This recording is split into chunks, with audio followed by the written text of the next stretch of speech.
खैर मकदम है आप सभी का ईटीवी उर्दू के इस prime time debate show big bulletin में आपके साथ मैं हूं समीर अब्बास। और अब कश्मीर में वो हो गया जो आज से पहले कभी नहीं हुआ।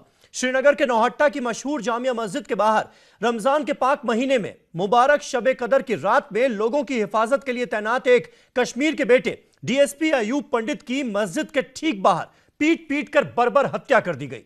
मामला तब भड़का जब कुछ लोगों ने डीएसपी अयूब को मस्जिद में फोटो खींचते हुए पकड़ लिया। यह वही मस्जिद है जहां मीर वाइज उमर फारूक की अक्सर तकरीरें होती हैं और इस बर्बर घटना के वक्त भी मीर वाइज यहीं मौजूद था। सीएम महबूबा मुफ्ती ने लोगों को चेतावनी दी है कि वो सुरक्षा बलों के सब्र का इम्तिहान ना ले, वरना वो दिन दूर नहीं जब लोगों को पुलिस की जीप देखकर भागना पड़ेगा। कांग्रेस वाइस प्रेसिडेंट राहुल गांधी ने कहा है कि इस भयावह घटना का दर्द शब्दों से परे है और बीजेपी पीडीपी की सरकार की नाकामी ने कश्मीर को दशकों पहले के हालात में झोंक दिया है। बड़ा सवाल यह कि आखिर कब तक इन अलगाववादियों को पुचकारती रहेगी सरकार? कश्मीर में इस बर्बरता का कौन है जिम्मेदार? इसी पर करेंगे बात अपने तमाम खास मेहमानों से, लेकिन सबसे पहले देखिए यह रिपोर्ट।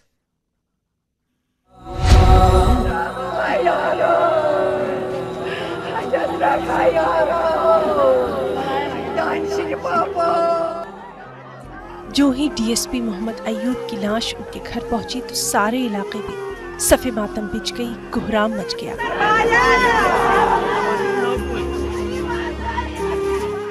अयूब के दोस्त, अहबाब और रिश्तेदार उनकी मैयत पर ज़ारो कतार रो रहे थे।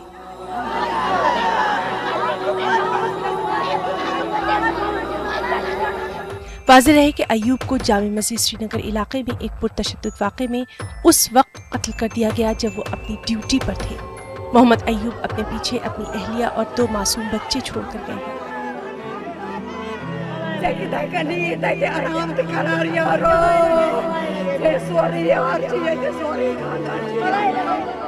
अयूब के पड़ोसियों का कहना है कि वो बेहद शरीफ इंसान थे।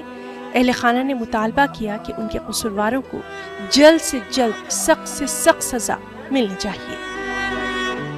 मोमिन था और क्या मुखबिर था कि उसको मारा गया।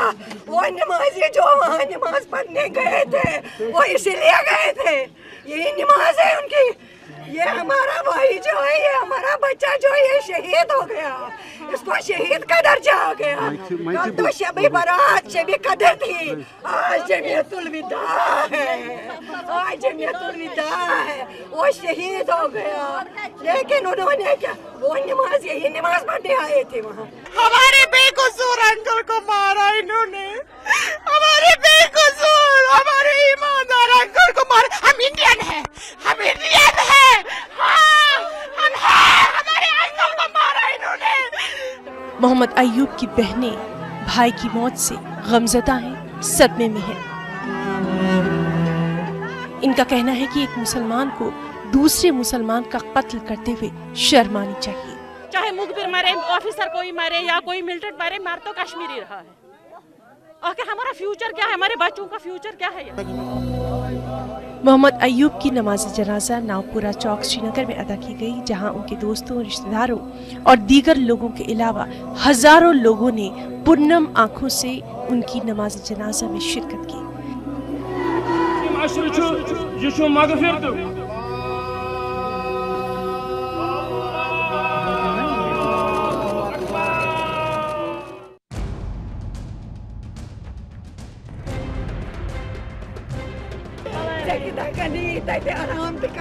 वादी कश्मीर आज खून के आंसू रो रही है।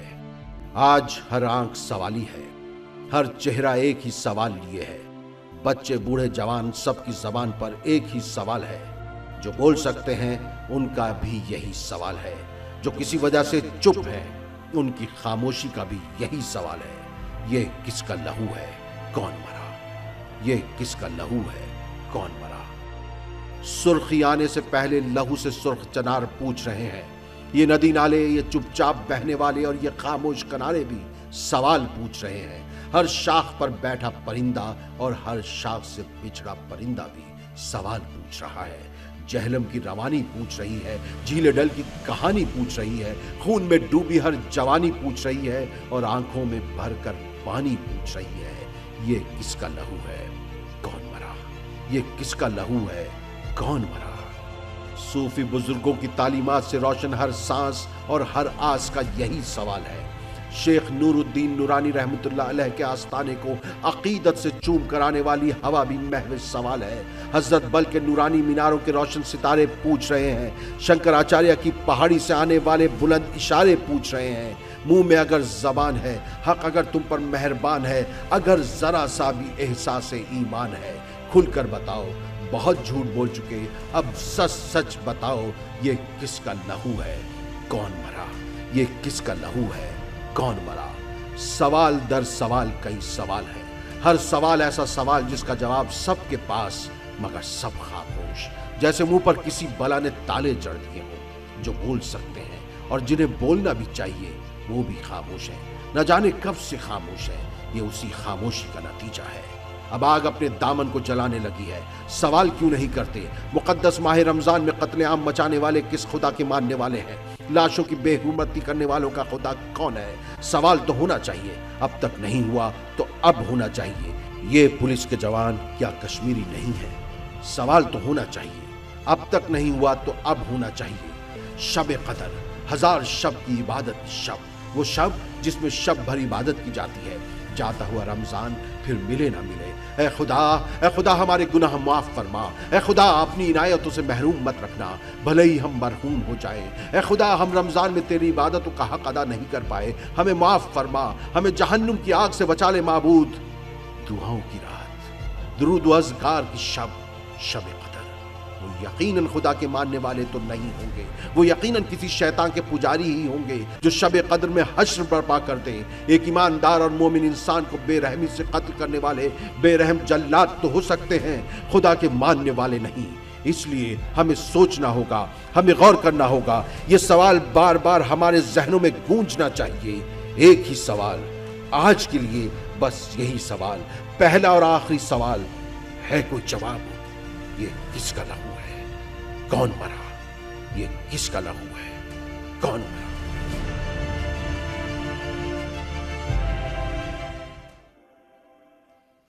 ये किसका लहू है, कौन मरा?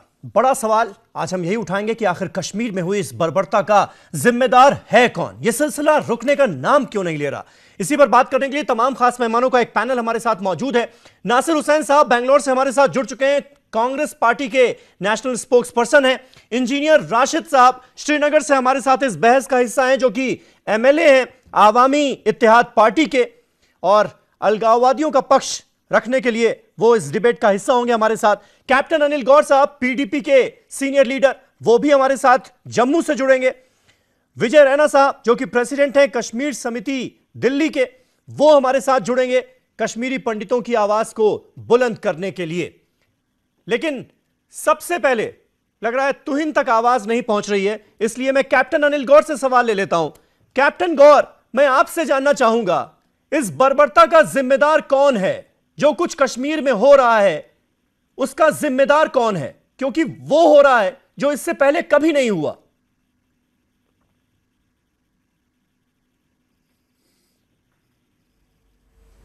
देखिए, जो कल का वाक़या हुआ है वो वाकई बहुत एक शर्मनाक वाक़या, और एक हमारे जो कश्मीरियत, हमारे जमहूरियत और हमारे इंसानियत के ऊपर एक बहुत बड़ा काला धब्बा है। ये कैप्टन गौर, मेरी आवाज मिल रही है आपको? ये ना तो होनी चाहिए थी जी, पर अब हुई है। और हाँ, जैसे आप कहते हैं इसके पीछे हाँ, मेरे को सुनाई दे रही है। आपको मेरी आवाज आ रही है? जी जी बोलिए जी। हाँ, मैंने कहा कि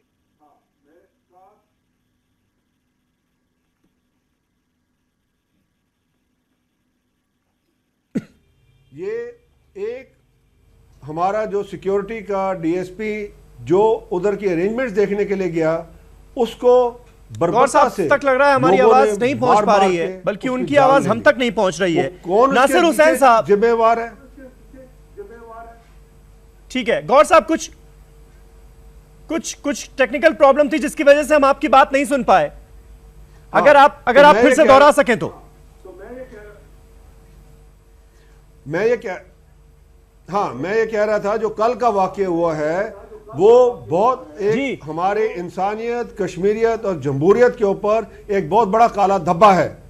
लोगों ने जिस तरीके से ये जो मैं कहूंगा पाकिस्तान के पैसों के ऊपर पलते हुए लोग, जिन्होंने एक हमारे होनहार डीएसपी की हत्या की है, हत्या है ये, और हत्या इस तरीके से की है कि वो उन्हीं की सुरक्षा के लिए वहां तैनात था, वो उन्हीं को बचाने के लिए कि ये जो आप देखिए आजकल हो क्या रहा है कश्मीर के अंदर, ये जो वहाबिज्म और जो ये एक्सट्रीमिज्म की जो लहर अंदर गई हुई है, उसके अंदर उसी का ये नतीजा है कि ये आज अपने ही कश्मीरी भाई, अपना ही जो एक कश्मीरी अफसर जो उन्हीं की हिफाजत के लिए खड़ा है, उसके खिलाफ उसको उन्होंने मार दिया। इसके जिम्मेदारी की उंगली सीधी की सीधी ये सेपरेटिस्ट और ये जो पाकिस्तान के हुक्मरान उनके ऊपर जाती है।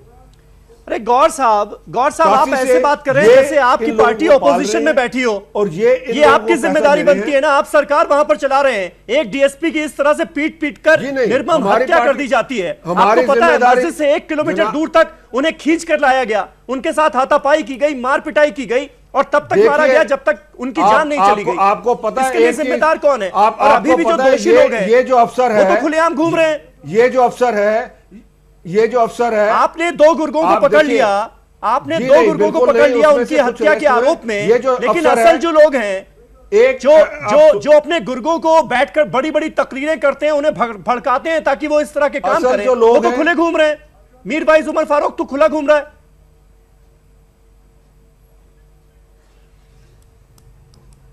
आप चाहते हैं कि मीरवाइज को भी अरेस्ट कर लें हम? आप चाहते हैं कि हम सबको अरेस्ट कर लें? जब हम अरेस्ट करते हैं लोगों को, नहीं, आप बताइए उनके खिलाफ कोई मामला बनता है या नहीं बनता है? ये दोहरी राय नहीं चलेगी ना, बयान है, ये दोहरी बातें नहीं चलेगी। ये सारे लोग मीर वाइज उमर फारूक ये इन्वेस्टिगेशन आपने डीजीपी ने कहा है, डीजीपी ने कहा है, बिल्कुल अगर ये हैं और अगर इन्वेस्टिगेशन के ऊपर पाया जाता है तो ये लोग के खिलाफ पूरी कार्रवाई होगी। और ये मैडम महबूबा जी ने भी कहा है, और ये हमारी गवर्नमेंट पूरी कार्रवाई एज पर लॉ करेगी, ये मैं आपको कह सकता हूं पूरे फुल जोर से। दूसरी बात, ठीक है, ये जो गौर साहब तुहिन सिन्हा हमारे साथ मौजूद हैं, ये उसी इलाके का भारतीय जनता पार्टी के स्पोक्सपर्सन। तुहिन, मैं आपसे जानना चाहूंगा, 3 साल पिछले 3 सालों को अगर एनालाइज किया जाए, हम दिन ब दिन देख रहे हैं, रोज बरोज जो हमारे सामने खबरें आ रही हैं वो एक से बढ़कर एक है। एक वारदात होती है, फिर उसके बाद दूसरी वारदात होती है, और ये सिलसिला रुकने का नाम नहीं ले रहा है। विभत्स घटनाएं हो रही हैं, बर्बर घटनाएं हो रही हैं कश्मीर में। इसका जिम्मेदार कौन है? जब आप विपक्ष में थे तो इसी तरह की घटनाओं पर, इसी तरह की वारदातों पर सवाल खड़े करते थे, उमर अब्दुल्ला को कटघरे में खड़ा करते थे। आज आपकी सरकार है, केंद्र में भी और जम्मू कश्मीर में भी, रोका क्यों नहीं जा पा रहा है?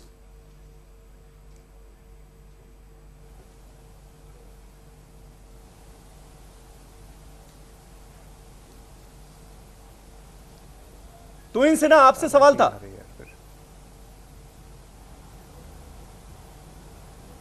एक बार फिर दोहराइएगा, आवाज की कुछ प्रॉब्लम थी, यहाँ पे कनेक्शन की प्रॉब्लम थी, एक बार दोहराइएगा समीर भाई आप सवाल। तो मेरा सवाल आपसे यह था कि पिछले 3 साल में लगातार हम देख रहे हैं हालात दिन ब दिन और बदतर होते जा रहे हैं कश्मीर के। अब ये जो इंसिडेंट सामने आया है, इससे विभत्स और बर्बर तो कुछ हो नहीं सकता। आखिर क्या वजह है? क्योंकि जिम्मेदारी अब आपकी बनती है।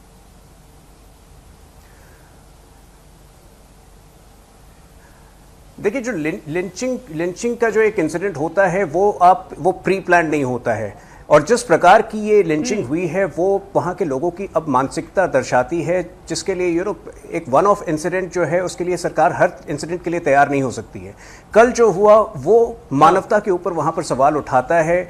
आज मैं, आपको याद होगा, मैं आपके पिछले हफ्ते में आपके शो पे था, मैंने वहाँ पे एक शब्द यूज़ किया था कि सलाफी और वहाबी फोर्सेस जो हैं वो कश्मीर पर हावी हो गए हैं। तो एक गेस्ट को बहुत आपत्ति हुई थी, ये वहाबी इस्लाम नहीं है तो क्या है? कोई व्यक्ति जो है मॉस्क के अंदर, मस्जिद के अंदर फोटो खींचता है और उसको आप इस तरह से तो सरकार जो है मॉस्क के अंदर तो मौजूद नहीं हो सकती ना, मस्जिद के अंदर नहीं हो सकती। ये सही है कि हर तरह से जो है पिछले 3 सालों में कोशिश की गई है कि मोदी सरकार, यहाँ तो मुसलमान को मार रहा है, कश्मीरी को मार रहा है। तो जब आपको छोटी से छोटी बात पर आप वहां पे आपत्ति का कारण क्या था? कोई फोटो ले रहा था, यही आपत्ति का कारण था? अगर इतनी सी छोटी सी बात पर अगर सहनशीलता पूरी तरह से समाज में मैं आज एक और प्रश्न उठाना चाहता हूं। मुझे हैरानी है कि इंजीनियर रशीद जैसे लोग जो हैं आज यहां पे स्टूडियो में मौजूद है। आज पूरा कश्मीर को शर्मसार होना चाहिए। आज जो हरकत हुई है कल, वो सरकार के रुख की पुष्टि करती है। आज जो मौजूदा हालात हैं वो शर्मसार हम क्यों हो जाए? शर्मसार तो आपका होना चाहिए जिनकी वजह से किलिंग्स होती रही है, की जा सकती है। जो फैसले करते हैं किलिंग्स को माहौल बनाती है। एक अगर आज भी आप शर्मसार, अगर आज भी आप शर्मसार नहीं हम क्यों शर्मसार हो जाए? मैं समझा नहीं आपकी बात। ये वहाबी इस्लाम क्या होता है? इस्लाम तो आपको होना चाहिए। बहुत गैर वाजिब लग रहा है कि हम क्यों शर्मसार हो जाएं। जो घटना कश्मीर में हुई है, जो घटना श्रीनगर में मस्जिद के बाहर हुई है, उससे न सिर्फ पूरा कश्मीर बल्कि पूरा देश शर्मसार है आज, और आप शर्मसार नहीं है। असल हकीकत पता होनी चाहिए। एक सेकंड में जरा अपनी बात मस्जिद के बाहर हुआ और मस्जिद के बाहर मैंने बोला कल जो हरकत हुई है उसके बाद आपको इंडियन आर्मी पे सवाल उठाने का कोई हक नहीं रह जाता है। कल जो इंसिडेंट हुई है उसके बाद आपको इंडियन आर्मी पर सवाल उठाने का कोई हक नहीं रह जाता है।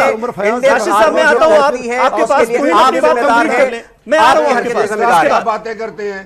एक मिनट समीर भाई ये रशीद साहब को ये बता दीजिए, वो कहना चाहता हूं, उसी नोहाटे का रहने वाला था और उसी ने अपनी सिक्योरिटी को उस दिन उसने कल की रात, क्योंकि शब कदर की रात थी, उसने अपनी सिक्योरिटी को कहा कि आप जाके नमाज पढ़िए, कोई बात नहीं है, मैं इधर का ही रहने वाला हूं, मैं इन्हीं लोगों का बीच के हूं।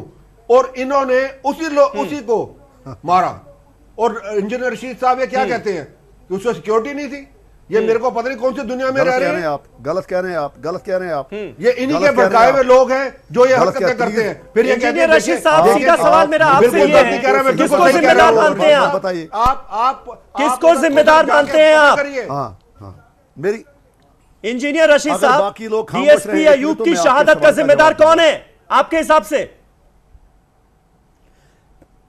पहले मैं ये अर्ज करूं, डीएसपी साहब को 9 बजे अपने एसपी ने फोन किया, जो मैं आपको वो बात बता रहा हूं जो सच में हुआ है, और उसको कहा है कि आप नवहटा आ जाओ। वो वहां पर आ गए तो कोई मतलब उनके साथ सिक्योरिटी नहीं थी, कोई गाड़ी नहीं थी। पहले मैं आपसे अर्ज करूं कि जिस कश्मीर में सिचुएशन इतनी ख़राब है कि रोज़ लोग मरते हैं, एक एमएलए के पास 10-10, 15-15 बंदे सिक्योरिटी गार्ड हैं, हर एसएचओ के पास 4-4, 5-5 बंदे हैं। और सिर्फ 3 दिन पहले जो एसएचओ अनंतनाग में मारा गया था, उसने कहा था कि हमने सिक्योरिटी के लिए कहा था।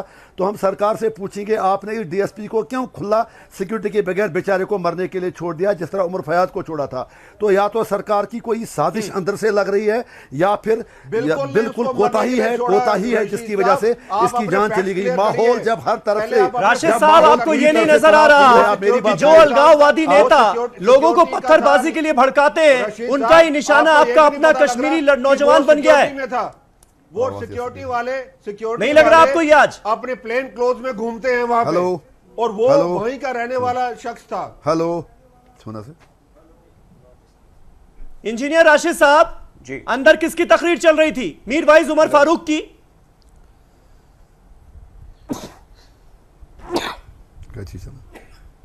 इनमें आवाज है। इंजीनियर राशिद साहब, मेरा सवाल आपसे हो सकती है कि एक इंसान की जान आपने शब कदर वाले दिन ली, और वो भी इंजीनियर राशिद साहब, आपको आवाज मिल रही है मेरी? वहां पे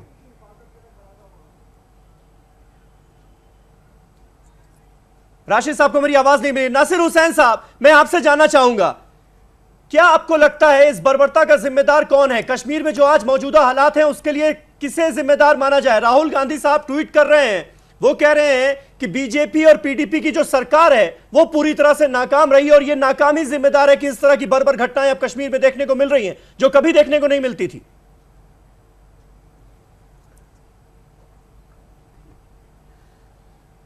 मुझे जो ताज्जुब हो रहा है आपके चैनल पे, इस डिबेट में बीजेपी और पीडीपी के स्पोक्सपर्सन बैठ के पूरे देश को बेवकूफ बना रहे हैं। ये लोग बैठ के वहां पे कह रहे हैं कि जो लोग मार दिए, वो लोग कह रहे हैं कि डीएसपी की हत्या हो गई, ये लोग कह रहे हैं कि इसके लिए फलाना सेक्ट ऑफ इस्लाम इसके लिए जिम्मेदार है, वहां के लोग जिम्मेदार हैं। भाई सब कुछ वही है तो आप लोग क्या कर रहे हैं? आपकी सरकार क्या कर रही है? पिछले 3 साल से कश्मीर में क्या हालात है? कश्मीर हिंदुस्तान का हिस्सा है या नहीं है हिंदुस्तान का हिस्सा? जिस तरीके के हालात वहां पे हुई है, पिछले 3 साल में 208 जवान मारे गए हैं, 100 से ज्यादा सिविलियंस मारे गए हैं। आप ही तो अपने 12 बड़े आतंकी घटना हुई है, मतलब 152 छोटे आतंकी घटने हुए हैं। इसके लिए कौन जिम्मेदार है? सेंट्रल में उन्हीं की सरकार है, कश्मीर में पीडीपी और बीजेपी की सरकार है, 2 जगह आप ही की सरकार है। अब आप किसको दोषी ठहरा करेंगे? लोगों को, किसी मजहब को, किसी धर्म को, किसी बाहर वालों को? इसका मतलब आपको बिल्कुल नाकाम है। कहां गई वो 56 इंच की छाती आपकी? कहां गया आपका राष्ट्रवाद? आपके जवान मारे जा रहे हैं, आपके सिविलियंस मारे जा रहे हैं, स्टूडेंट्स को स्कूल जा नहीं पा रहे हैं, वहां ना कोई बिजनेस हो नहीं पा रहा है। अब चाह क्या रहे हैं आखिरकार इस देश में? और यहां पे इस डिबेट में बैठकर आप जो लोगों को दोषी ठहरा कर रहे हैं, आप सरकार में ही किस लिए? अगर थोड़ी भी आप लोगों को शर्म है, आप लोगों को तुरंत रिजाइन कर देना चाहिए, जम्मू कश्मीर में भी और इस देश की सरकार से भी। ठीक है, तुहिन सिन्हा साहब इसका जवाब दे दीजिए, फिर मैं रैना जी को डिबेट में शामिल कर लूं। रैना जी से मुझे सवाल लेना है, लेकिन मुझे लगता है नासिर हुसैन साहब ने ऐसे सवाल उठा दिए, उनका जवाब आपको देना चाहिए।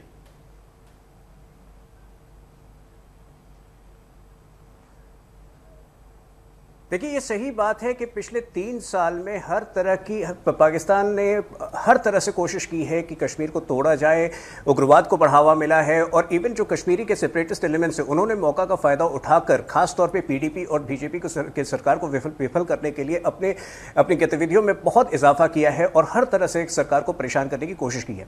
लेकिन आज जो है हमारा प्रॉब्लम यह है कि जब मैं रशीद साहब जैसे लोगों को सुनता हूं तो वो ब्लेम करते हैं कि आपकी पुलिस फोर्स जो है उसको जो है तैयार होना चाहिए था इस प्रकार के अटैक के लिए। यह तो वैसा हो जाता है कि गुंडे कहें पुलिस को या गुंडे कहें शासन को कि आपको ऐसा नहीं करना चाहिए था।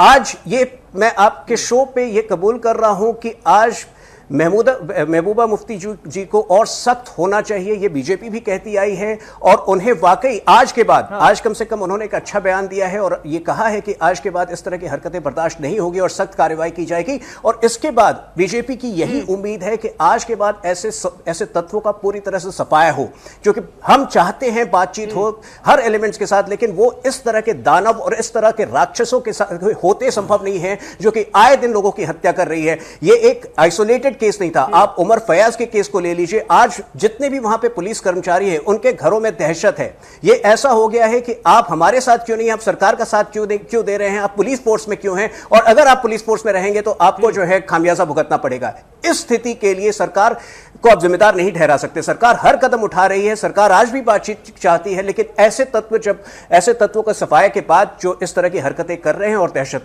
फैला रहे हैं। रैना जी, आपके हिसाब से अगर हम डेटा उठाकर देखें, पिछले 4 महीने में 16 पुलिस वालों की जान जा चुकी है, अलग अलग जो घटनाएं हुई हैं, अलग अलग जो वारदातें हुई हैं, ये रुख सरकार का, बीजेपी का अलग क्यों नजर आता है? पूरे देश में हमने देखा पाकिस्तान के पक्ष में मैच जीतने के बाद जिन लोगों ने नारेबाजी की, जिन लोगों ने माहौल खराब करने की कोशिश की, उन पर सेडिशन के चार्जेस लगा दिए गए, लेकिन वहां पर लोग बैठकर खुलेआम पूरी भीड़ का नेतृत्व कर रहे हैं। साथ ही बगल में आतंकवादी जो दहशतगर्द हैं वो AK-47 से गोलियां बरसा रहे हैं और लोग जश्न मना रहे हैं, उनके खिलाफ कार्रवाई नहीं होती। इन अलगाववादियों के खिलाफ कार्रवाई क्यों नहीं होती जो लोगों को भड़काने का काम कर रहे हैं? देखिए, मैं सबसे पहले जो वहाँ पे जो घटना आज हुई है, मैं अपनी तरफ से और अपनी संस्था की तरफ से इसको कठोर शब्दों में निंदा करता हूँ जी। दूसरी बात, अब जो आपका सवाल है कि वहाँ पे सरकार क्या कर रही है, मैं समझता हूँ जो आज जो वहाँ पे वाक़ात है उस हिसाब से जो मुझे लगता है जो 90 में हालात थी वही आज भी हालात है। मुझे नहीं लगता कि कभी भी वहाँ पे हालत कभी सुधरी थी या कभी सुधरने के चांसेस है। जिस चीज़ का मुझे अंदाज़ा लग रहा है कि जो हालात सुधरने या जो वहाँ पे हालात ख़राब है, इसका एक ही जिम्मेवार है, वो अलगाववादी है जिम्मेवार, सईद अली शाह गिलानी जिम्मेवार है, मौलवी उमर साहब जिम्मेवार है। वहाँ के जो सईद अली शाह गिलानी कैसे जिम्मेवार है? आप 47 से आज तक मसला हल नहीं कर रहे और गिलानी को जिम्मेवार करा दे रहे हैं। आप मसला तो हल कीजिए। सईद अली शाह इंजीनियर रशीद जैसे हमारे आप मसला तो हल कीजिए ना, जम्मू कश्मीर का तनाज़ा हल कीजिए। ना आप यूनाइटेड नेशन की रेजोल्यूशन मानते हैं, ना आप शिमला मानते हैं, ना आप ताशकंद मानते हैं, ना आप जमीन मानते हैं, ना आप आसमान मानते हैं। जब आप लोगों को मारते हैं तो फिर आप कहते हैं इंटरेस्ट, आपने इंटरनेशनल इंटरेस्ट मार दिया, और जब यहाँ से कुछ होता है तो फिर आप उछालते हैं। राशिद साहब, इसलिए सलाह दी जाती है आपको कि लोगों को भड़काना बंद कीजिए, क्योंकि उसका अंजाम क्या हो सकता है ये आपने कल रात देख लिया। लोगों को कौन भड़का रहा है? लोगों को भड़का रहा है नरेंद्र मोदी जी। और आपका आर्मी चीफ जब ये कहता है, जब आपका आर्मी चीफ कहता है कि सारे कश्मीर OGW है, तो उसका रिएक्शन भी मिल जाता है। लोगों को वो कहते हैं, जब कोई दूसरा केस बोलता है तब आप बोलने लगते हैं। 14 साल के बच्चे को मार दिया। सुनिए राशिद साहब, राशिद साहब की बड़ी याद आ गई। रैना जी बोल रहे हैं इस वक्त, उनकी बात सुन लीजिए पहले। कहाँ थे? आप गुमराह मत कीजिए, कश्मीरी अवाम को आप गुमराह कर रहे हैं, आप उनको गुमराह मत कीजिए। आपने हलफ उठाया है, आप जेएंड के असेंबली के मेंबर हो, आपको ऐसा नहीं शोभा देता जो आप करते हो। ये आपका ही करना गिराने में मजा आता है। देखिए, आपके और अलगाववादी में तो कोई डिफरेंस ही नहीं दिख रही है मुझे। अगर पुलिस वाले बेकाबू हो गए, जैसे वो कोई अंडरग्राउंड फोर्स थी, मुझे लगता है इंजीनियर राशिद साहब की आवाज नहीं मिल रही है, सिर्फ उनकी आवाज नहीं। अब आपको समझ आ गया होगा, आपने असेंबली के बल से, ताकत के बल से असेंबली के लायक ही नहीं हो इंजीनियर रशीद साहब, कर सके। और जब तक आप कश्मीर का मसला आपके हाथ से नहीं है, आपसे भी नहीं होगा, अटूट अंग या कोई और गोलियों से भी हल नहीं होगा। जो आप करवा रहे हो इससे भी हल नहीं होगा। जिस तरीके से आपने हल होगा जब आप में इच्छा होगी हल करने की, जब आप में कमिटमेंट होगी। लेकिन आज की तारीख में तो आप कुछ करने नहीं जा रहे हैं। आज की तारीख में आप कहते हैं सिर्फ अटूट अंग, अटूट अंग, अटूट अंग, और दिन में 100 बार। एक मिनट इंजीनियर राशिद साहब बोलते जाइए। राशिद साहब एक मिनट सुन लीजिए। ना आपको कभी शर्म आई ना आपको आएगी। राशिद साहब मेरा सवाल सुन लीजिए। एक मिनट रैना जी, राशिद साहब मेरा सवाल सुन लीजिए। मेरा सवाल आपसे यह था कि क्या कल का जो शर्मनाक वाकया हुआ है, इस तरह की बर्बर घटना हुई है, उसके बाद भी आपको यह समझ में नहीं आया कि जिस तरह से अलगाववादी नेता लोगों को भड़का रहे हैं, उसका अंजाम क्या हो सकता है? आपको बात करनी पड़ेगी। ये आप सवाल नहीं सुनते ना, आप सवाल नहीं सुनते, फिर बीच में बोलते हैं। मुझे हटाना पड़ेगा आपको डिबेट से। आपने खुद मॉब लिंचिंग के जरिए 2 लोगों को मार दिया, वो आपको नजर नहीं आता, और आप यहाँ के वाकयात को दूसरा रंग देकर हमें इंजीनियर राशिद, मुझे लग रहा है आप अपना एजेंडा लेकर आए हैं, आप सवाल सुनना ही नहीं चाह रहे, क्योंकि उन सवालों का जवाब ही नहीं है आपके पास। हम मरने पर खुश नहीं होते, हम लाशों का जश्न नहीं मनाते। ये आपके जनरल और पुलिस के अफसर होते हैं जो कहते हैं कि आज हमने इतने मिलिटेंट मार दिए, और फिर कहते हैं हमने मिलिटेंसी का सफाया कर दिया। के मरने पर शोक मनाइए, लोगों के लिए, मीडिया के लिए, हिंदुस्तान की फौज के लिए, पुलिस के लिए। यहाँ पर बात एक शहीद की हो रही है, इंडस्ट्री बन चुका है, आपके लिए तिजारत बन चुका है। राशिद साहब, यहाँ पर बात एक शहीद की हो रही है। इज्जत रखिए कुछ, और थोड़ी सी शर्म कीजिए। ऐसा छोड़ दीजिए। मीरवाइज को इल्जाम देने से कुछ नहीं निकलेगा। आप मीरवाइज पे इल्जाम क्यों लगाते हैं? वो तो मस्जिद में थे ही नहीं, और अगर होते भी तो करते क्या, क्योंकि वो तो वहां से आधा किलोमीटर दूर थे। वहां पर जब मीरवाइज मस्जिद में थे, मस्जिद में हजारों लोग और भी थे। तो आप मुझे राशिद साहब की आवाज डाउन कीजिए। रैना जी, मैं आपसे चाहता हूं एक छोटा सा कमेंट इस पर चाहता हूं। जिस तरह से मीरवाइज उमर फारूक की ढाल बनकर इस वक्त राशिद साहब खड़े हो गए हैं, यही दिक्कत है क्या सबसे बड़ी? जबकि डीजीपी उधर कह रहे हैं कि ये मीरवाइज उमर फारूक के गुर्गे थे जिन्होंने ये हत्याकांड अंजाम दिया। सबसे ज्यादा अगर कश्मीर में अगर प्रॉब्लम है वो है इंजीनियर रशीद। अलगाववादियों को जो भड़कावा इस समय सहानुभूति मिल रही है, वो सिर्फ इंजीनियर रशीद की वजह से मिल रही है। ये तो कभी समझेगा नहीं है। इनको तो ये एजेंडा लेके आए हैं, तो इनको तो पाकिस्तान भेजना चाहिए हमें। इनको रखा किस लिए यहाँ पे हिंदुस्तान में? समीर में ठीक है। नासिर हुसैन साहब छोटा सा कमेंट। हर कोई ये कह रहा है कि इनको पाकिस्तान भेजना चाहिए, अलगाववादियों के खिलाफ सख्त कार्रवाई होना चाहिए, लेकिन करेगा कौन और कब करेगा? जब आपकी सरकार होती है तब भी आप नहीं करते, और अब बीजेपी पीडीपी की सरकार है तो वो भी नहीं कर रही।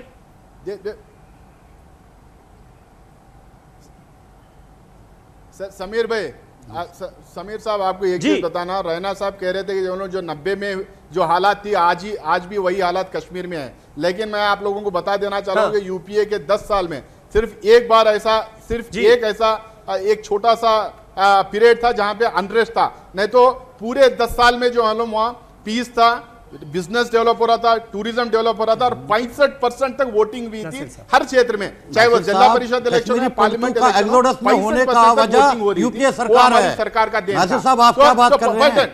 90 से लेके आज तक कोई चेंज नहीं आई है वहां पे।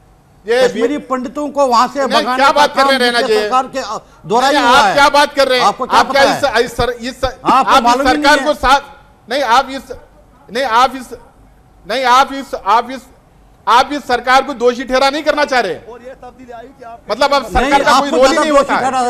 जो मॉब मेंटालिटी डेवलप पूरे देश में हो रही है, उसमें सरकार का कोई रोल नहीं है। के लिए भी यूपीए सरकार बीजेपी का जो वहां पे बीजेपी पिछले 3 साल से जो हालात हैं उसके लिए भी यूपीए सरकार जिम्मेदार। बीजेपी की मैं बीजेपी के स्पोक्सपर्सन को अप्रिशिएट करता हूं कि वो हालात जो है उसको एक्सेप्ट कर रहे हैं। सालों में आप बोल रहे हो कि वो आज के हालात को एक्सेप्ट कर रहे हैं, लेकिन साथ ही साथ वो जो कह रहे हैं कि पीडीपी को जिम्मेदारी लेना, ये सही बात नहीं है।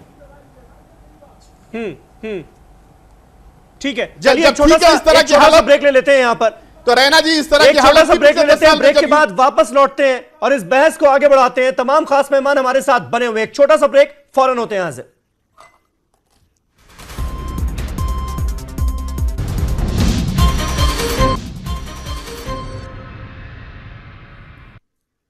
तो कश्मीर में हुई इस बर्बरता का जिम्मेदार कौन है, यह हमारा आज का सवाल। तमाम खास मेहमान हमारे साथ बने हुए हैं। इंजीनियर राशिद हमारे साथ मौजूद हैं, आवामी इत्तेहाद पार्टी के एमएलए हैं। इंजीनियर राशिद, मैं आपसे जानना चाहूंगा, फिर सवाल आपसे पूछना चाहूंगा। आपने हो सकता है कि डीएसपी अयूब के घर वालों की जो महिलाएं थीं, जो औरतें थीं, उनकी चीखें सुनी हो आपने।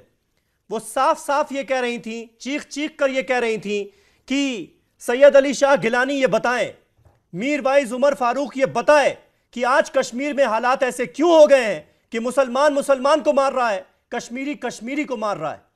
अब भी आप ये नहीं मानेंगे, ये नहीं समझेंगे कि आप जो खेल खेल रहे हैं कश्मीर में वो बहुत खतरनाक है। पहले मैं आपसे ये अर्ज करूं, उनके जज्बात हैं, जिस घर में लाश पहुंचती है उनको ही उसका दुख मालूम होता है। लिहाजा वो गिलानी साहब हों या मीरवाइज साहब हों, किसी से सवाल कर सकते हैं, वो उनका हक है। लेकिन मैं इसीलिए कहता हूं, आप बताइए इलाज क्या है? गिलानी को आपने घर में बंद रखा है, मीरवाइज को आप तो निकलने नहीं देते हैं बाहर। जब मस्जिद में कभी कभी आते हैं, आपने लगातार 17 जुम्मा तक जामिया मस्जिद श्रीनगर को लॉक रखा। मेरी गुजारिश है, जब तक हम एक पॉलिटिकल डायलॉग शुरू न करें, मुद्दे पर बात न करें। आपकी पार्लियामेंट की रेजोल्यूशन भी है जो कहती है पूरा जम्मू कश्मीर हिंदुस्तान का हिस्सा है। हमारी असेंबली में 22 सीटें हैं। जब आप पॉलिटिकल डायलॉग करेंगे, सिंसियर डायलॉग करेंगे हुर्रियत के साथ, अदर ग्रुप्स के साथ, पाकिस्तान के साथ, मुझे यकीन है कि तशद्दुद का ग्राफ खत्म हो जाएगा, कम हो जाएगा। मतलब हुर्रियत से डायलॉग नहीं हो रहा है, इसलिए आप लोगों को मार रहे हैं, इसलिए आप कश्मीरी नौजवानों के हाथ में या तो पत्थर दे रहे हैं या फिर उन्हें मौत के घाट उतार दे रहे हैं। आप ये कहना चाह रहे हैं? हमने कभी नहीं कहा कि आप हुर्रियत से डायलॉग कीजिए। हम ये कह रहे हैं आपसे कि हुर्रियत से डायलॉग करना जरूरी है। वो तो लोगों के जज्बात के तर्जुमान है। आप तो बता दीजिए फिर करें क्या? आप तो मसले पर बात ही नहीं करते हैं। फिर तो मारामारी का खेल ऐसे ही चलता रहेगा। फिर फौज तो रोज बेल्टें चलाएगी, गोलियां मारेगी। आप कहेंगे आज हमने इतने मिलिटेंट मार दिए। आपको झूठ बोलना बंद करना होगा। 47 से आज तक आपने बहुत झूठ बोला है, और जब झूठ आप बोलते रहेंगे उसका रिएक्शन फिर लोगों की जो मुजाहिमत है वो सड़कों पे नजर आती है। कभी लोग पत्थर उठाते हैं तो कोई बंदूक उठाता है, जो मेरे और आपके बस की बात नहीं है। आपको कम से कम धोखे में नहीं रहना चाहिए। ये कुदरत का कानून है। जब आप लोगों की बात नहीं सुनेंगे तो इसमें आप कर क्या सकते हैं? आपकी माँ बाप की धमकियां भी देती है, हम लोगों के आप हाथ भी जोड़ते हैं कि आप अमन से रहिए, लेकिन कोई सुनने वाला नहीं है। क्योंकि जब आप कहते हैं हमने फौज को फ्री हैंड दिया है, जब आपने 14 साल के बच्चे को शुक्रिया में मार दिया, जब आपने छोटे छोटे बच्चों को अंधा कर दिया। अलगाववादी नेता आप जैसे लोगों को भड़काना बंद नहीं करेंगे। हम अलगाववादी क्यों हैं? हम कहते हैं जम्मू कश्मीर का मुद्दा हल कीजिए। तो आपको तकलीफ क्या हो रही है? आप झूठ बोलते बोलते थक गए। हल किया जाए? जम्मू कश्मीर आपकी जागीर तो है। मुद्दा हल किया जाए? जम्मू कश्मीर का मुद्दा, जम्मू कश्मीर हिंदुस्तान का अटूट अंग नहीं है, न पाकिस्तान की शाहरग है। पीओके वाला इलाका भी डिस्प्यूटेड है और आपका इलाका भी डिस्प्यूटेड है। शर्म आती है मुझे आपके बयान पर। मत दीजिए। यूनाइटेड जैसे लोग जम्मू कश्मीर विधानसभा में बैठते हैं, चुनकर आते हैं, चुने हुए नुमाइंदे हैं, और कहते हैं कि जम्मू कश्मीर हिंदुस्तान का अंग नहीं है। बदल नहीं सकते आप, इतिहास को बदल नहीं सकते। कौन सा इतिहास? राशिद साहब बताइए कौन सा इतिहास? फिर मुझे बताइए कहां ये लिखा हुआ है कि जम्मू कश्मीर हिंदुस्तान का नहीं है? क्यों कर रहे हैं? रशीद का इतिहास है ये। कहां है जम्मू कश्मीर हिंदुस्तान का? इतिहास गढ़ा हुआ है। राजकुमारी का उसी के बिना पर आप लोगों को भड़का रहे हैं। दिक्कत यही है। तुहिन सिन्हा साहब, जवाब कश्मीर हिंदुस्तान का नहीं है। जैसे लोग फिर आपने राजकुमारी का वादा, आप मेरी सुनिए, आप इसको बना सकते हैं, देने की कोशिश कर रहे हैं कि लोगों को भड़काने का सिलसिला तो जारी रहेगा, क्योंकि हुर्रियत से बात नहीं की जा रही। शांत हो जाइए। हमने कभी नहीं कहा पाकिस्तान को वोट देंगे। आपको रशीद साहब हो गया, शांत हो जाइए, मुझे पता नहीं थी। जी ठीक रहेगी। 47 से आज तक आप झूठ बोलते आए हैं। आपने यूनाइटेड नेशन रेजोल्यूशन, ठीक है राशिद साहब, हो गई आपकी बात। तौहीन आप कंप्लीट कीजिए अपनी बात। किया, लाहौर डिक्लेरेशन किया आपके। जी देखिए, ये जो बातचीत का रट लगा रहे हैं, ये बातचीत तो अभी तक हो रही थी, 3 साल पहले तक बातचीत हो रही थी, लेकिन इन्हें तो यही नहीं पता कि चाहते क्या हैं। बातचीत जो है उन लोगों के साथ होती है जिन्हें अपनी बातों पर कन्विक्शन होता है, दलालों के साथ नहीं होती। और यह साबित हो गया है कि आज जो है ज्यादातर सेपरेटिस्ट लीडर केवल दलाल है, कभी वो इधर की बार्गेन करते उधर की बार्गेन करते। आप ये बताइए कि भारत, हिंदुस्तान ने कश्मीर को क्या नहीं दिया है, हमारे तरफ से क्या कमी हुई है? आपने बस दलाली को अपना पेशा बना लिया है। कभी आप पाकिस्तान से दलाली चाहते हैं, कभी आप बेस्ट डील यहां से चाहते हैं, कभी आप उस बेस्ट डील वहां से चाहते हैं। और आज की स्थिति में दलाली के साथ साथ आपने एक ऐसे भयंकर फॉर्म ऑफ इस्लाम को अपना लिया है जहां की आप अपने कौम को मार काट रहे हैं। तो इसमें आप पिछले अगर 2.5 साल से बात नहीं हुई है तो इसके लिए आप हिंदुस्तान को दोष मत दीजिए। यह कहना कि हिंदुस्तान झूठ बोल रही है, आप जैसे लोगों से झूठा मक्कार मेरे ख्याल से कोई नहीं है यहां पे। इसलिए हिंदुस्तान को आप ये मत कहिए कि हिंदुस्तान ने कभी आपको झूठ बोला। हिंदुस्तान ने हर कुछ किया है जो हो सकता है, जो बाकी राज्य को जो सारी सुविधाएं देनी थी वो सारे आपको मिले हैं। बस आपको जो है ग्रोथ में, प्रोस्पेरिटी में, भाईचारे में आपको कोई यकीन नहीं था। आपको लेकिन तौहीन आप हालात को क्यों नहीं संभाल पा रहे हैं? सवाल ये है। नासिर हुसैन साहब कुछ ऐड करना चाह रहे हैं। नासिर हुसैन साहब जी, इंजीनियर राशिद साहब अपनी बात कर चुके हैं, उनकी आवाज डाउन कर दीजिए। नासिर हुसैन साहब देखिए, मैं 2 मिनट में बात करना चाह रहा हूं, बीच में कोई ना बोले। देखिए, एक तरफ कश्मीरियों की हालत इतनी बुरी है, एक तरफ इंजीनियर राशिद साहब जैसे लोग हैं जो कहते हैं कि कश्मीर हिंदुस्तान का एक अंग है ही नहीं। दूसरी तरफ आपको केंद्रीय सरकार है जो कश्मीर को और कश्मीर के लोगों को हिंदुस्तान का हिस्सा समझती या नहीं समझती, इसके ऊपर एक बहुत बड़ा डिबेट है। क्योंकि 3 साल से लगातार हालात बदतर पे बदतर होते जा रही है और केंद्रीय सरकार कि किसी भी तरह से वहां पे इंटरफियर करने के लिए रेडी नहीं। अभी बीजेपी के स्पोक्स पर्सन कम से कम इतना तो अग्री कर रहे हैं कि वहां पे हालात खराब है और कह रहे हैं कि पीडीपी की आप जब सत्ता में थे तो आपने क्या कर दिया था? नहीं, एक मिनट में महबूबा मुफ्ती, नहीं, महबूबा, वो कह रहे हैं कि महबूबा मुफ्ती संभाले। मैं इनको ये कहना चाह रहा हूँ, महबूबा मुफ्ती हो, पीडीपी हो, ये लोग कौन है? ये लोग अफजल गुरु के समर्थक हैं, ये लोग हुरियत के समर्थक हैं, ये लोग सेपरेटिस्ट के समर्थक हैं, ये लोग उन लोगों के समर्थक हैं जो पाकिस्तान से पैसा लेके कश्मीर में हालात खराब कर रहे हैं। तो आपका राष्ट्रवाद कहां गया? इन जैसे लोगों के साथ आप सरकार बना के क्यों वहां पे बैठे हैं? ठीक है, अब कैसा सरकार वहां पे चला सकते हैं? आपकी पाकिस्तान की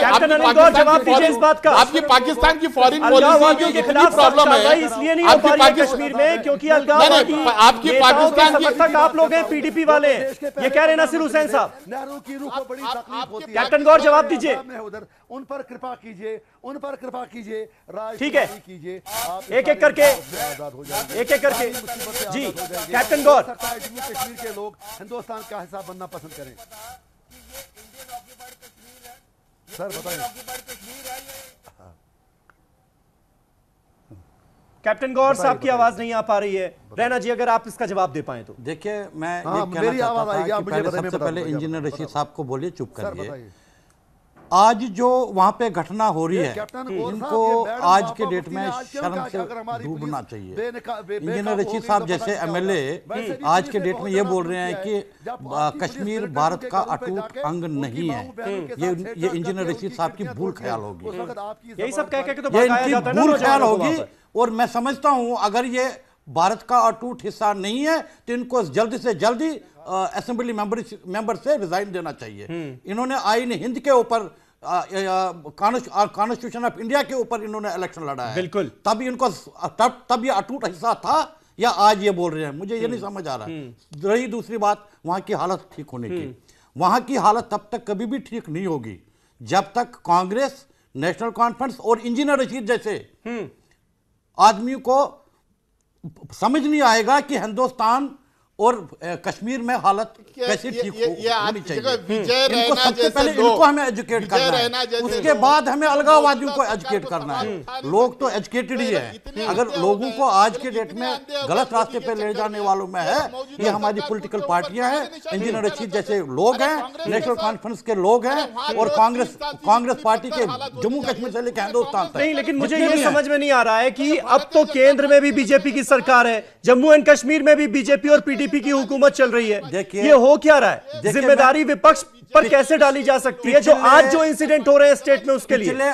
पिछले 52 साल में हिंदुस्तान में अगर सरकार रही है वो रही है कांग्रेस की और जे&के में जो सरकार रही है वो रही है नेशनल कॉन्फ्रेंस की। नहीं तो इस चीज का जिम्मेदार बीजेपी यही आरोप लगाती रही ना कि अलगाववादियों के खिलाफ कार्रवाई नहीं हुई। अलगाववादी क्या कर रहे थे 3 साल पहले वो भी सबको पता है और आज क्या कर रहे हैं वो भी सबको पता है। किस तरह से पाकिस्तान से फंडिंग हो रही है और पाकिस्तान के इशारों पर ये लोग नाच रहे हैं, उसके बावजूद भी इनके खिलाफ कार्रवाई क्यों नहीं हो रही है? मेरा सवाल ये है, कार्रवाई तो इस वक्त की सरकार करेगी। मैं ये नहीं कह रहा हूं कि मैं बीजेपी को दोषी नहीं माना रहा हूं, मैं ये नहीं कह रहा हूं मैं बीजेपी का पक्ष नहीं ले रहा हूं। बीजेपी की जो सरकार आज की डेट में वहां पे है, भारतीय जनता पार्टी और पीडीपी की जो सरकार है उसको इंजीनियर रशीद जैसे लोग चलने देंगे तभी तो बनेगी, तभी तो ये कार्रवाई करेंगे। कार्रवाई एक साइड से एक नहीं होती है, असेंबली में दूसरा पंगा होता है। मेरे कहने का मतलब ये है जब तक वहां के पॉलिटिकल पार्टीज के लोग, इंजीनियर रशीद जैसे लोग, उमर अब्दुल्ला जैसे लोग, कांग्रेस के जो गुलाम नबी आजाद जैसे लोगों को आपस में एक प्लेटफॉर्म पर नहीं बैठेंगे ये तब तक इनकी हालत ठीक नहीं होने वाली है। कभी भी कश्मीर ऐसे ही मिलेगा आपको। इसमें पीडीपी हो, बीजेपी हो, कांग्रेस हो, नेशनल कॉन्फ्रेंस हो, सरकार कुछ नहीं करेगी वहां पे। अगर ठीक है, नासिर हुसैन साहब पूछना चाहिए, नासिर हुसैन साहब जवाब दीजिए इसका। क्या बिगाड़ा? क्या नहीं कमेंट प्लीज जी। आप पहले तो इंजीनियर राशिद साहब को थोड़ा चुप रखाइए आप। देखिए विजय रैना जैसे लोग जो पिछले 3 साल में जिस तरह से बर्बेरियत कश्मीर में हो रही है उसमें मौजूदा स्टेट की सरकार और सेंटर की सरकार को जो सवाल निशान नहीं उठाना, जो सवाल नहीं करना चाह रहे हैं, ये लोग बेसिकली इतने अंधे हो गए हैं भारतीय जनता पार्टी के सपोर्ट में, ये लोग उनकी दलाली करने लगे हैं। ये कैसा ये लॉजिक है कि 3 साल से लोग अपने देश के लोग वहां पे मारे जा रहे हैं, चाहे कश्मीरी हो, चाहे जवान हो, चाहे कोई हो, मारे जा रहे हैं। वहां पे कांग्रेस के ऊपर निशान लगाते हैं। ये दलाली कर रहे हैं लोग, दलाली कर रहे हैं। विजय रैना जैसे लोग दलाली कर रहे हैं, लोग सरकार की, ये सरकार की दलाली कर रहे हैं लोग, सरकार की दलाल के तौर पे लोग टीवी पे आके सपोर्ट करते हैं। सरकार की दलाली नहीं कर रहे, क्या बात कर रहे हैं? आपको शर्म नहीं आती? अपनी सरकार से सवाल करने की ताकत नहीं आपने? किसकी दलाली? नहीं, आपकी सरकार से नासिर हुसैन साहब यानी आप ये मानते हैं कि कश्मीर की जो दुर्दशा हुई है ये इन्हीं 3 सालों में हुई है? उसके पहले सब कुछ ठीक था? उसके पहले इंजीनियर राशिद जैसे लोग ना आवाज उठा रहे थे, ना मीरवाइज उमर फारूक और ना गिलानी, सब कुछ ठीक चल रहा था।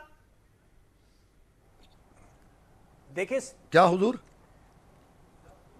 10 साल जब कुछ नहीं हुआ, 3 साल में कैसे कर रहे हैं? मेरा सवाल यह है, पॉलिटिकल पार्टी मतलब कश्मीर की आपके जो है, लेकिन आपने मीरवाइज और गिलानी को सिर्फ सब्ज़बाग दिखाए, आप तो 2 का संख निकले। जिसको देखना हलाल था, खाना हराम था। आपने हमें वो अंगूर दिखाए जो सिर्फ देखने के काबिल थे, खाने के काबिल नहीं। अब तो एजेंडा अपना बंद कर दो। इंजीनियर राशिद साहब सर अब एक सवाल का जवाब दे दीजिए।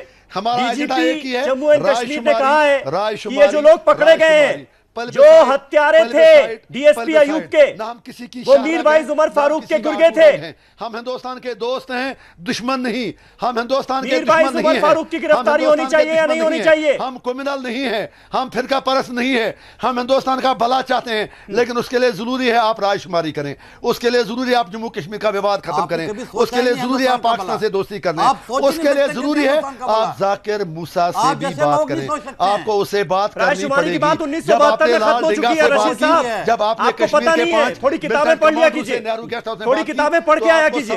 तुहिन सिन्हा साहब, तुहिन सिन्हा साहब, 100 बातों की एक बात यह है कि डीजीपी जम्मू एंड कश्मीर का बयान है कि मीरवाइज उमर फारूक के गुर्गे थे ये लोग जो उन्हें अरेस्ट किया गया है, जिन्होंने हत्या की डीएसपी अयूब की।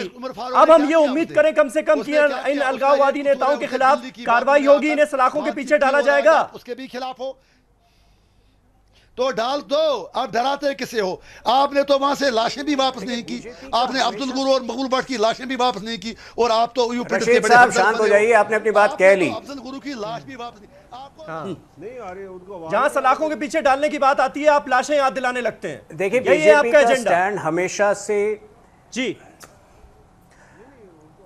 समीर भाई, सबसे पहले तो मैं आपको ये बताऊं कि ये जो आप कह रहे हैं, ये जो माना जा रहा है कि पिछले 3 साल में हिंसा बढ़ा है, उसका कारण मैं आपको बता देता हूं। पिछले 3 साल में सरकार जो है एक नो कॉम्प्रोमाइज एटीट्यूड के तहत काम कर रही है। इससे पहले क्या होता था मैं आपको बताता हूं।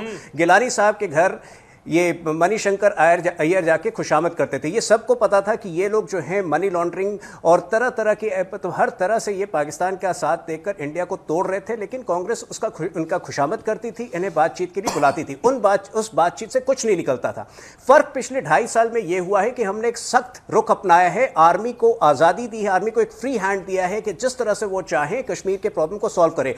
आज मैं आपसे पूछना चाहता हूं कि जब आर्मी कड़े कदम उठाती है, आप आर्मी की निंदा करते हैं। पिछले दो महीने पहले जब किसी बंदे को एक जीप से बांधा गया था केवल इसलिए कि कुछ लोगों की जानें बची, तो उस समय कितने, मैं सिर्फ कश्मीरियों की बात नहीं कर रहा, कितने हिंदुस्तानियों ने आर्मी की निंदा की थी? क्या ऐसे हिंदुस्तानियों को सरकार पे सवाल उठाने का अधिकार है? आज के बाद मुझे लगता है किसी को भी आर्मी पर प्रश्न नहीं उठाना चाहिए। सरकार जो है, आपकी सरकार ने की है। शांत हो जाइए। आप जो है अपने आप को इंडियन मानते नहीं है, तो इंडियन पूरे देश में आपकी फौज ने क्या कल्चर बनता जा रहा है। आप लोग एक साथ बोल रहे हैं, किसी की आवाज नहीं पहुंच पा रही है व्यूअर्स तक। वक्त हमारे पास खत्म हो चुका है, इसलिए इस डिबेट को मुझे यहीं खत्म करना होगा। लेकिन कुल मिलाकर लबोलबाब यही है कि आरोप प्रत्यारोप का सिलसिला जारी है। एक पार्टी दूसरी पार्टी पर आरोप लगा रही है और इसी तरह से हर डिबेट का अंत होता है। कांग्रेस पार्टी का यह कहना है कि पिछले 3 सालों में हालात बहुत ज्यादा बदतर हुए हैं और पीडीपी और बीजेपी की सरकार की यह नाकामी है, जबकि बीजेपी कह रही है कि अब हम सख्त रुख अपना रहे हैं ऐसे अलगाववादी लोगों के खिलाफ, आतंकवादियों के खिलाफ, जिसका नतीजा हमें देखने को मिल रहा है। बहुत बहुत शुक्रिया आप सभी का इस डिबेट का हिस्सा बनने के लिए। मंडे को एक नई डिबेट के साथ नए टॉपिक पर आपसे मुलाकात करेंगे। तब तक के लिए शब बखैर।